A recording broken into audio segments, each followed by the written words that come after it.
Tu es passionné de jeux vidéo, tu aimes cuisiner ou tout simplement photographier tout ce qui t'entoure?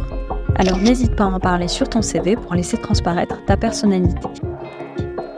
Bienvenue sur la Minute Conseil pour t'aider à créer ton CV. Aujourd'hui, on s'attaque au centre d'intérêt.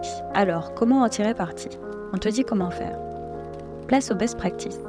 Pour commencer, choisis judicieusement les centres d'intérêt à mettre sur ton CV. Tu n'es pas obligé d'inclure tous tes centres d'intérêt, il vaut mieux choisir ceux qui sont les plus importants et pertinents pour le poste que tu vises. Tu peux aussi favoriser ceux qui montrent que tu es impliqué et investi. Par exemple, si tu pratiques d'un instrument de musique depuis plusieurs années, cela peut être plus impressionnant qu'un centre d'intérêt occasionnel, car il montrera ton engagement sur le long terme. Ensuite, voyons quelques exemples de hobbies et voyons comment les inclure sur ton CV.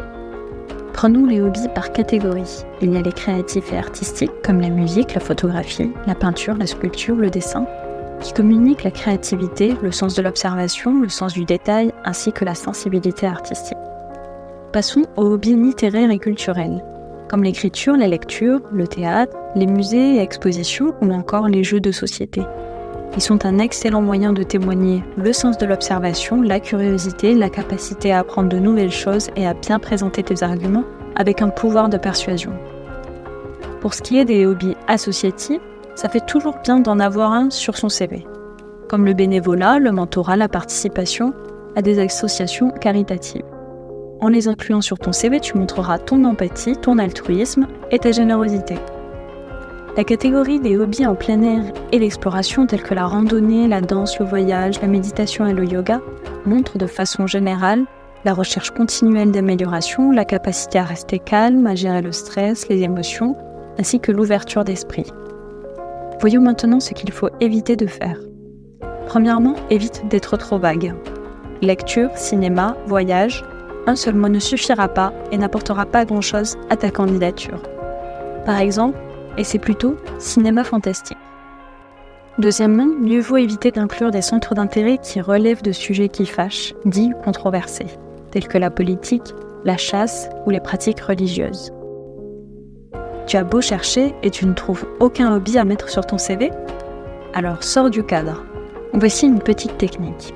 Il faut savoir que ce qui est important dans le hobby, ce n'est pas que tu fasses de la danse ou du roller, c'est surtout que tu saches en parler et montrer que tu es passionné.